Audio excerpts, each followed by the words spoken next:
আসসালামু আলাইকুম। আপনারা অনেকেই জানেন গতকালকে সাভারে এনসিপির পদযাত্রা শেষে সমাবেশে ককলেট বিস্ফোরণের ঘটনা ঘটেছে। তার জন্য আমরা তীব্র নিন্দা এবং প্রতিবাদ জানাই। কথা হচ্ছে ওইখানে ককলেট বিস্ফোরণ ঘটনা ঘটলো আর এনসিপি নেতারা বলল আমাদের উপর হামলা কেন, তারেক রহমান জবাব দে, স্বরাষ্ট্রমন্ত্রীর জবাব দে। আরে ভাই, ওইখানে কি বিএনপি হামলা করেছে বা বিএনপি কি ওখানে হামলা করতে গিয়েছে? বিএনপি তো আপনাদেরকে প্রতিপক্ষই মনে করে না। বিএনপি হামলা করবে কেন? প্রশ্নই আসে না। কারণ আপনারা এখনও বিএনপির প্রতিপক্ষ হওয়ার মতো সেই যোগ্যতা এখন আপনারা অর্জন করেন নাই। আপনি এখনও সেই পজিশনে আসতে পারেন নাই। এখন আপনাদের প্রতিপক্ষ কারা? এখানে আপনাদের সাথে জামাতের একটা দৌড় প্রতিযোগিতা আছে। জামাত যেহেতু বর্তমানে 2 নম্বর পজিশনে আছে, এখন আপনারা চাচ্ছেন জামাতকে ওভারটেক করে জামাতের পজিশনে আসার জন্য, আর জামাত চাচ্ছে তাদের যে বর্তমান অবস্থা 2 নম্বর সেটা ধরে রাখার জন্য। এখন আপনাদের মধ্যে তাদের মধ্যে একটু মনোমালিন্য অথবা প্রতিযোগিতা থাকতে পারে। হামলা করলে তারা হামলা করতে পারে, কারণ ওইখানে যখন হামলা হয় ওই সমাবেশ স্থলে জামাতের লোকজনেও আহত হয়েছে, জামাতের লোকজন ছিল, বিএনপির লোকজন তো ছিল না। তাহলে আপনারা বুঝেন আপনাদের সমাবেশস্থলে বিএনপির কোনো নেতাকর্মী শিশু করতেও যায় নাই, গিয়েছে জামাতের লোকজন। তাহলে এখানে বিএনপি হামলা করা বা ওইখানে স্থানীয় এমপি হামলা করা তো কোনো প্রশ্নই আসে না। হামলা করলে জামাত করতে পারে, বিএনপি না।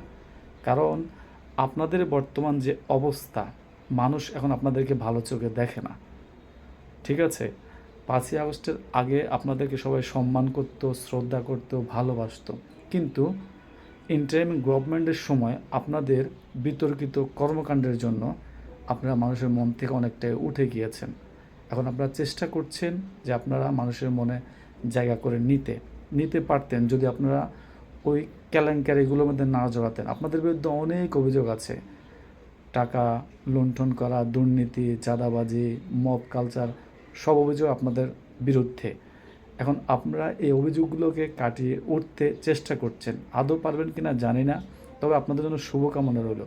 আপনারা যেহেতু বাংলাদেশের 24-এর গণ অভ্যুত্থানের নেতৃত্ব দিয়েছেন, আমরা আপনাদের কাছে অনেক কৃতজ্ঞ। আমরা আপনাদেরকে ওই ক্ষেত্রে মন থেকে ভালোবাসি, কিন্তু 5ই আগস্টের পরে আপনাদের যে কর্মকাণ্ড সেটা একবারে বিতর্কিত হয়ে গেছে। সো শুধু বিএনপিকে দোষারোপ করে বিএনপির তারেক রহমানকে নিয়ে খারাপ মন্তব্য করা, এগুলো ঠিক না ভাই। কারণ আজকে আপনারা বিএনপিকে নিয়ে খারাপ মন্তব্য করবেন, কাল তারেক রহমানকে নিয়ে করবেন, কিন্তু বিএনপি তো আর চুপ করে বসে থাকবে না। কারণ বিএনপিও তো একটা রক্ত মাংস করা মানুষ। দেখবেন এবার বলতে বলতে বিএনপি তখন আপনাদের উপরে আক্রমণ করতে শুরু করবে, কারণ তাদের দেয়ালে পিঠ থেকে যাবে। তারা মিথ্যা অপবাদ আর কত সহ্য করবে? আপনারা তো প্রতিনিয়তই, আপনাদের এক পাঠা ডারবিন আছে ছাগলচর, সে তো প্রতিনিয়তই বিএনপি, তারেক রহমান, খালেদা জিয়া এবং জিয়া রহমানের পরিবারকে নিয়ে বাজে মন্তব্য করেই যাচ্ছে। এদিক দিয়ে নাসির পাঠা আর ওদিক দিয়ে জামাতের 2টা আছে, নাম তো জানি না, ও 2 পাঠা। এগুলো করে কোনো লাভ নেই ভাই। তারেক রহমানের স্থান মানুষের মনে আস্তে আস্তে গেঁথে যাচ্ছে। তারেক রহমান যে কাজগুলো করছে এগুলা মানুষকে অবাক করছে, মানুষ অনেক বেশি সায় দিচ্ছে।